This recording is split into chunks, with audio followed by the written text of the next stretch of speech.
He's ready to rock, folks. Ready to go. That's awesome. Okay, so Adam Muslow is the inventor of Pontos. And Pontos is a kayak, believe it or not, that fits in that. Okay, so I'm going to let him describe that. But I met Adam recently at the Lubbock Chamber of Commerce Business Expo, and where hundreds of businesses come in and share what they have with the market and network with each other. Well, there was a presentation called Capra Tank from Capra Bank, where 3 contestants were there to present their ideas to secure some investment. And Adam was the winner. And so I was able to meet Adam there. And so we're going to get into kind of what Adam does, and then also what inspired this creation called Pontos, and maybe wherever else that conversation may lead. But Adam, tell us a little bit about Pontos. Yeah, absolutely. So yeah, like you said, 7-pound packable kayak, that's it in the bag right there. Definitely didn't, start out this small, but it was really, lakes like this in Lubbock. I grew up in North Georgia, so I grew up near a huge lake, and we were out kayaking, canoeing, sailing all the time. Loved being out on the water. We moved to Lubbock when I was 11, and we still have some lakes. We got the Canyon Lake system up here. Mm-hmm. I don't know, a lot of people in Lubbock, I think, don't even know this is out here, but I loved coming up here. We would do, mountain biking on the trails, I'd hike around and everything. And one day I was out there and I was just thinking, like, man, it'd be great if I had something that I could just bring out here on my bike or throw in the trunk of the car. I have a hard shell kayak, but to bring it out, it's a big hassle and everything. I thought it'd be really cool to have something that I could just kind of pack up real easy. So I started just as a hobby. This was something I was making for myself. Wanted to try and do it. And so the first one that I actually put in the water, I think, was right there, just behind us. I brought it out here, tested it out. And that one didn't even really fold up. It was more just the skin on frame, the soft fabric shell on a wooden frame. I started building these with, stuff I could get at the hardware store. The shell was actually a bed sheet coated in Flex Seal, just to see if it would work. And it did. So then I started, exploring more with, okay, how do I make it break down, fold down, tent pole construction.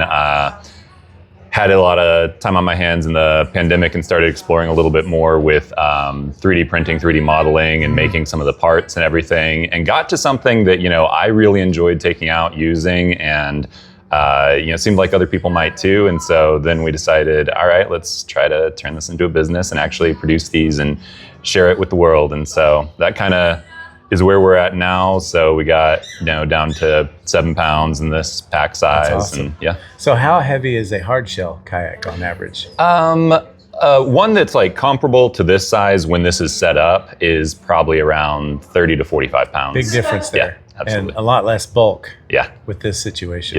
Yep. So have you taken this up in the mountains? I have, yeah. East Pecos Baldy's, a little, I love the Pecos Wilderness. Fantastic area. Holy Ghost Canyon, been in there? I haven't. I need to check that there. out. Okay. Yeah, it's a great way to get up. Yeah. Some of the Pecos Baldy, and then as you well know, the river going right through there. Oh yeah. Yep. Have you ever put any of this on the river there? No. I've done a few lakes. I've had some friends take this down to Big Bend and do the Rio Grande down there, go through the canyons and everything. A lot of the pictures on our website, they took some amazing pictures. So we used a lot of those from that trip. But yeah, up in New Mexico, I've only taken it up to that East Pecos Baldy. Good. Yeah, hiked it up just to have it with me. That's and awesome. It was great because we were going with a group of people that we knew, 1 or 2, but then it was a bunch of their friends, and so we got to show it off to all of them, and they all got in and tried it out, and so that was fun to have a lot of early testers there, taking it out and playing around with it. And, that's awesome. Yeah. So what inspires you to get involved in the contest? Tank. Yeah. So I did the I guess my first kind of experience with all right, I'm going to talk about this in front of people. I'm going to put it out there. I did the iLaunch competition that the Texas Tech Innovation Hub puts on, and it went very well. I won that as well. Very good. And so, that was, there's a cash prize with that, but I think, maybe even more than that, what had an impact was just like the confidence boost and just like, okay, like I can talk to people about this and they're taking it seriously. Like they think this is a real thing. Yep. So that like, validates it in my mind. And I, when I started on this, I mean, it was something that like, even people I knew, like I was working on this basically in secret. I just didn't like talk about it. I was like, this is a weird, silly idea that I'm doing. And so getting more like, okay, I can talk to people I know about this. I can tell, and then, doing iLaunch and talking to strangers about it. And they responded very positively and they're like, yeah, this makes sense. I'm like, okay, this is a real thing. And so then we did the Innovation Hub, accelerator program, a few other things like that. Yeah. And, I think I guess I found out about Capra Tank while I was at iHub Startup Expo last month or the month before, and someone from Capra came by and said, "Hey, this is really cool. I think you should come try and do our Capra Tank." And it sounded really interesting. I thought, absolutely, why not? So signed up and got the email that we were accepted to compete, and so. Yeah, got there on the day and ended up winning. So man, that's outstanding. Yeah, it was. So it's no longer a secret. Right, absolutely not. Right. Well, this is wonderful. So, this particular prototype that we'll actually ask him to unpack it here in just a bit. But have you used this prototype out here yet? Yeah, I mean, so this is okay. So we ran a small crowdfunding campaign, an Indiegogo campaign, and we sold. About 175 of these through that. And so I set a goal of $50,000 to raise through Indiegogo. It was basically to hit just minimum order quantities so we could produce some of these and just, figure out what we were doing. Running a business was completely new to me. It was just, this was an idea for a product I had. The design was a little bit more in my wheelhouse, but then like production and marketing and all that, it's like, all right, let's figure this stuff out as we go. So we ran the Indiegogo campaign, but I kind of wanted to, hit that minimum order quantity and then not go too much bigger than that because we wanted to, figure out what we were doing on a smaller scale. So we hit our goal on that campaign. I cut ad spending immediately. So we ended up spending $2,000 on advertising and we raised $80,000 through that Indiegogo campaign. Very good. We produced, enough for those backers and a few more that we've kind of sold since then. Definitely glad we did it on a smaller scale because we definitely ran into, supplier issues and all kinds of things along the way. We had a warehouse fire. We had all kinds of challenges. And so it was very nice to have that experience of, doing it on a fairly small scale. When certain things fell through, it's like, all right, I ended up assembling 175 boats in my garage. That was the final step of putting them together and shipping them out from there. If we had done 1,000 boats, I don't know if I'd been able to do that. So we ran that campaign, shipped those. Like I said, working through all those challenges took a little while, but we got those all delivered last summer. We've been getting great feedback since then, and so this is more or less that production model from the Indiegogo campaign. With a few changes, I'm continuing to iterate and explore from that one and improve based on the feedback that we're getting. And so this, I feel like I'm always like going out to the garage and like cannibalizing one kayak. Like I'm gonna take some pieces off of this and then try this new thing. And so I definitely hope when I pull this out, I haven't like stolen anything out of it. But I'm pretty sure there's a good complete kayak in here. Some of the cross support ribs will be a little different than what was in our original Indiegogo product that we shipped. But so it's somewhere between a production model and a prototype. It's a 1.5 kind of right here. 1.5, all right, in between the 1 and the 2.0. Yeah. So curious, how many have you sold so far? So it was, that 175 through the Indiegogo, and then we've sold, I think maybe we only produced a small amount beyond that, another 10 or 15 or so. So right now we're gearing up to launch on Kickstarter. Now that we have, trusted suppliers that we've worked with for that first campaign, we have a little bit more idea of, how the logistics are going to work. We're going to partner with, fulfillment so that I'm not shipping these out from my garage and we have them go to a warehouse and get mailed to the end consumer. Things like that, that we've kind of, again, learned as we went. And so we're a little bit more ready to handle scaling up. And so with the Kickstarter, we're just going all in, seeing how many we can sell, how big we can go with it. And so that's what we're promoting right now, to do the 2.0 and get it out into the world. Outstanding. Yeah. So when you were a kid and you were moving those big kayaks, did you ever think that this was in your future? I don't know that I ever thought about it back then. It was just, this is what a kayak is. And but eventually when, when I was, I don't know when that was, in my 20s at some point, but I thought, had that idea and just started exploring it. That's awesome. So would you say that the innovation mindset you've had is since your whole life, or is it?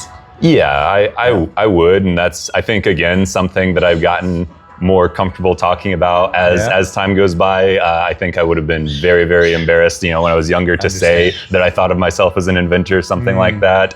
Like, who am I to call myself that kind of thing, know? But yeah, I think, there's this, and there's all kinds of other iterations related to this that we want to put out different models of the boat. But beyond that, I mean, there's, notebooks of other ideas that kind of want to, get this going and start to explore a few more things, sort of beyond other kayak models, kind of a ecosystem of things that sort of relate to this. And then there's also just completely separate ideas that, hopefully I get to at some point. Yes. Yeah.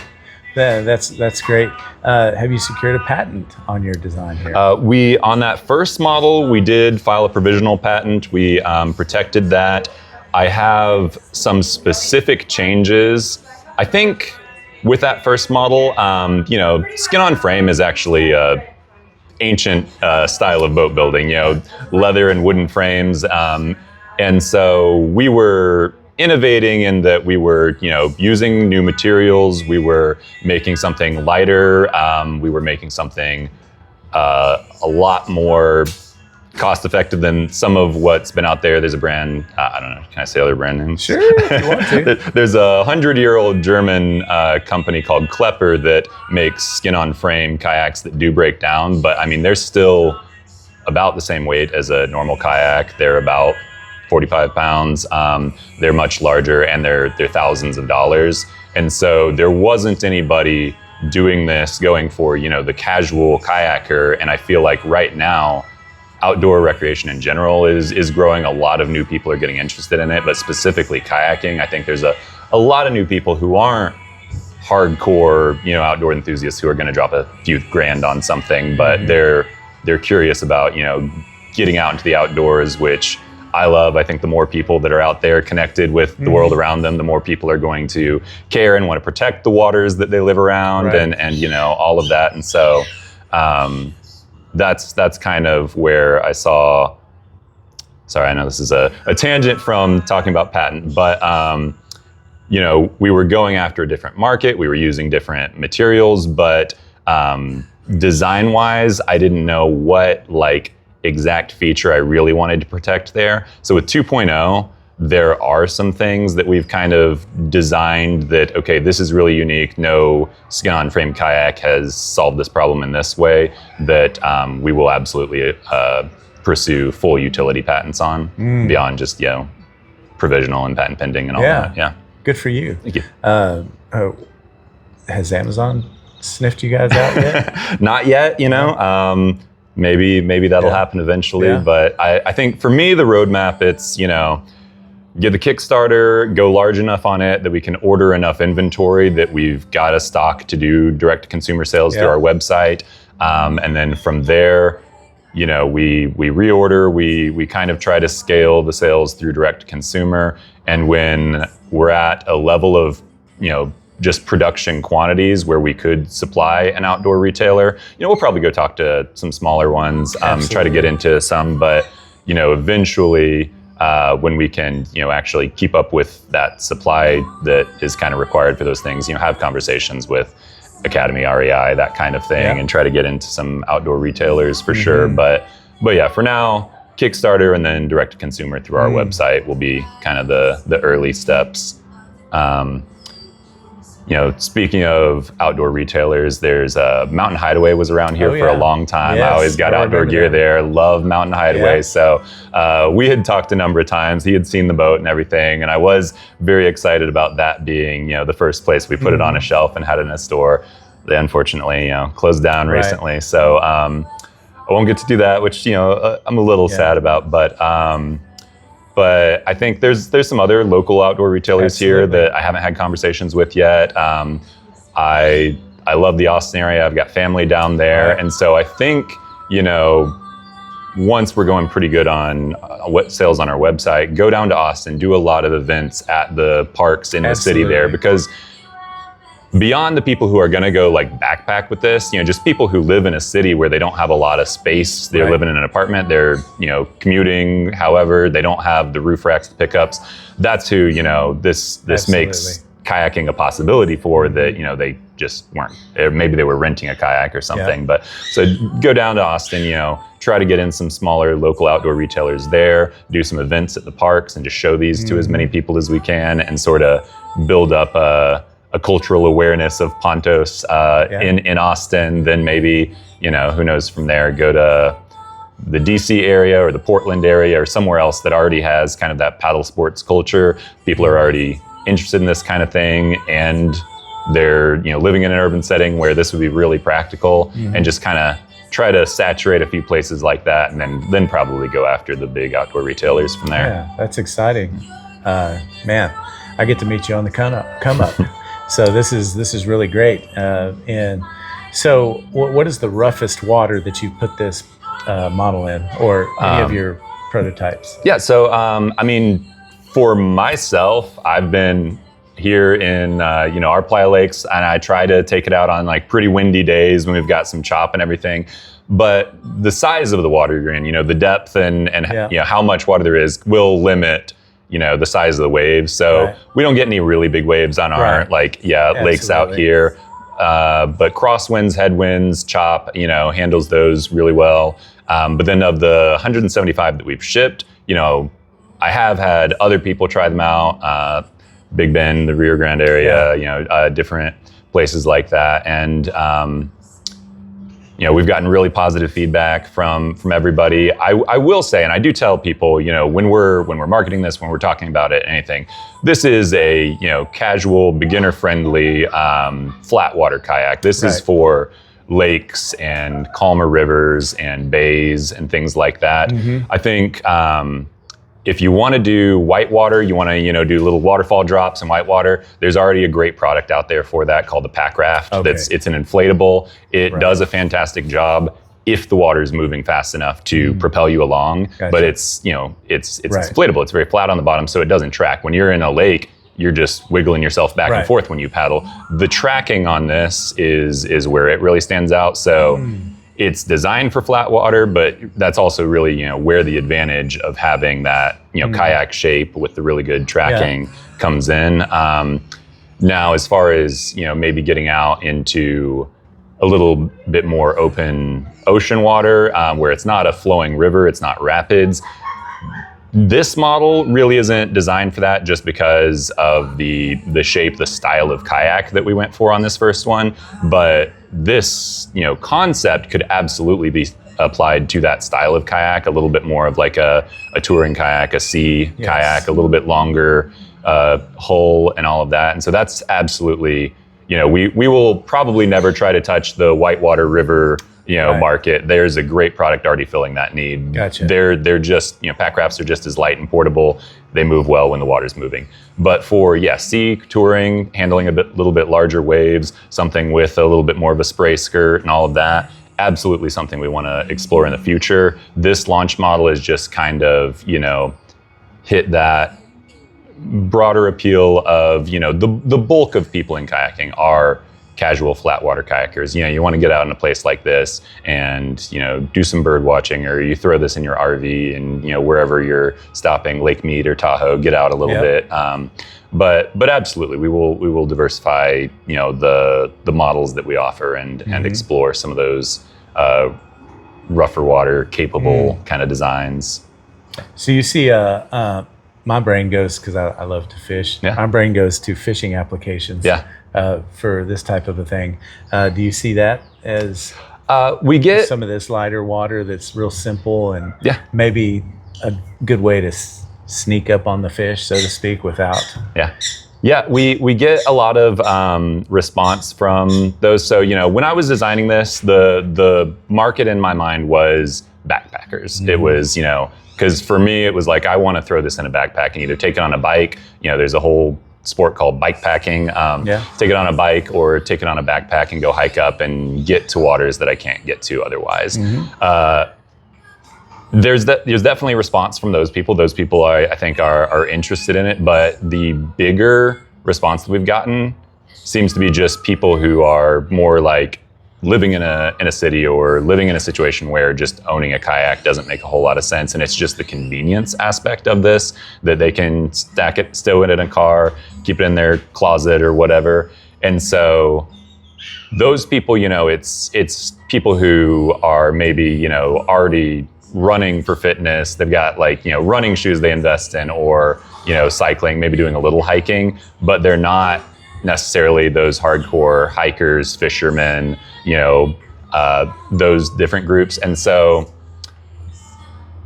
I mean, I hate to say I'm not trying to leave anybody out here, but I think that we really do want to focus on bringing those new people into kayaking and kind of steer this.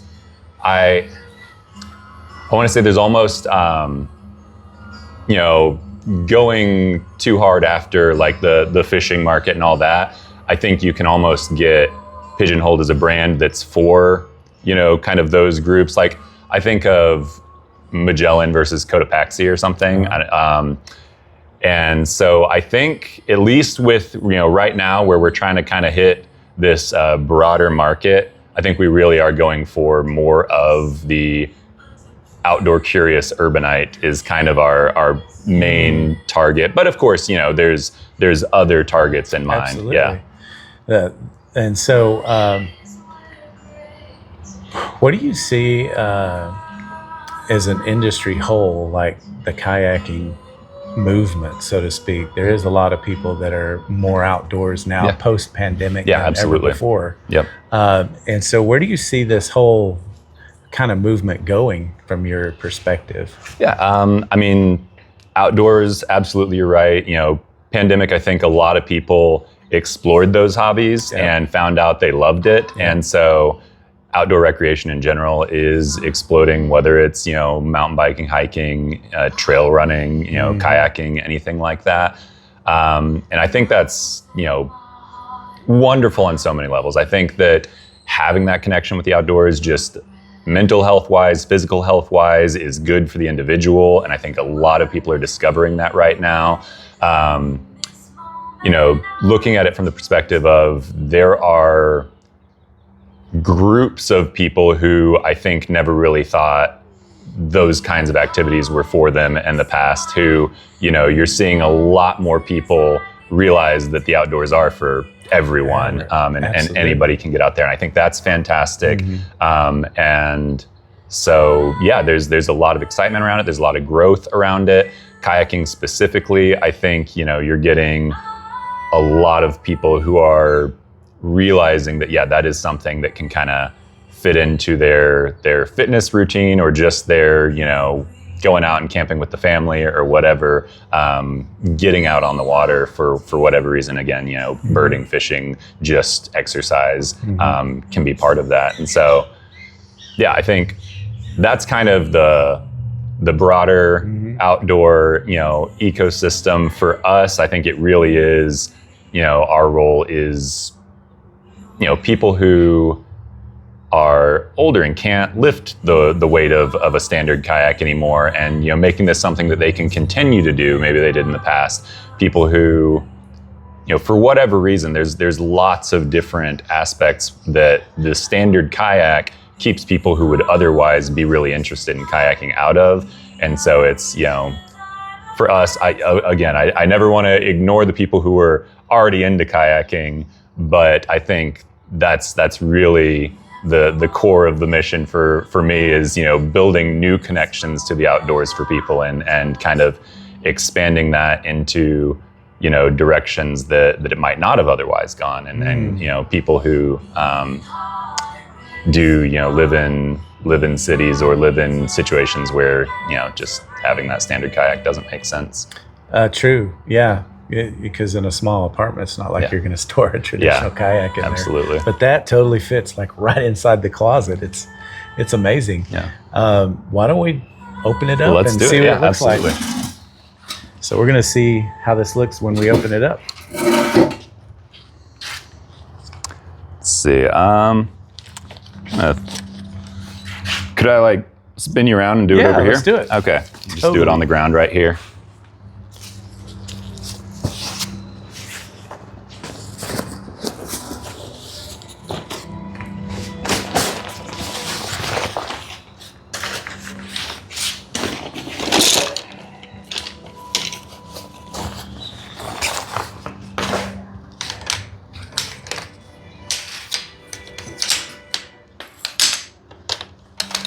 These are our ribs, and they just about, pull themselves together. You just kind of unfold it, and the shock cord in there's an elastic cord that puts it all together.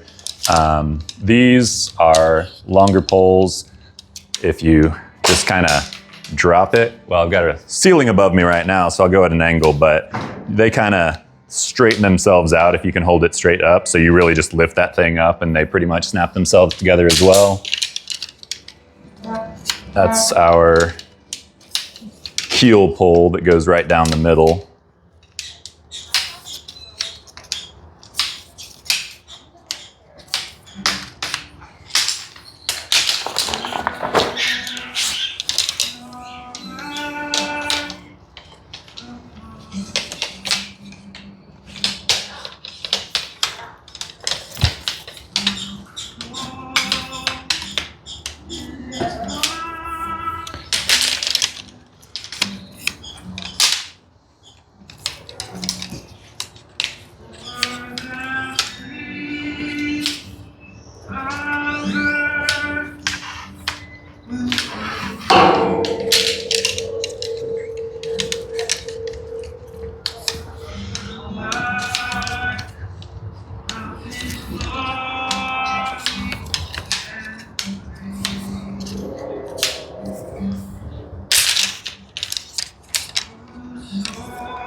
These two are just little ridge poles that go on the top on either end of the kayak, right in front of and behind you, kind of keep that top deck up. So hold this out, get this one.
right, now it's going to get boring because I'm just going to blow up a seat.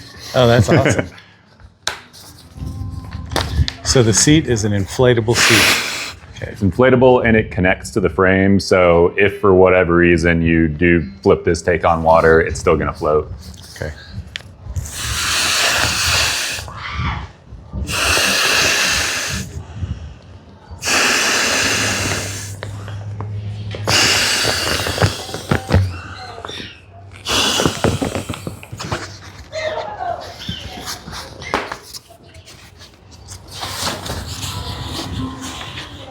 Just clips in there.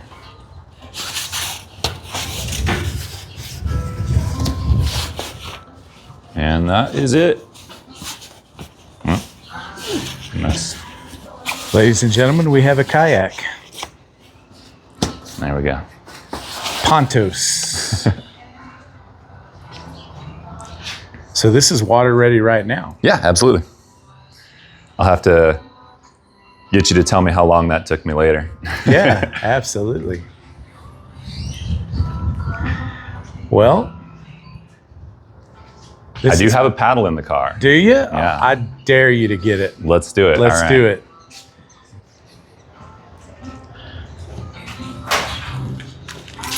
Paddle and a life vest, very important. Oh, yes, absolutely.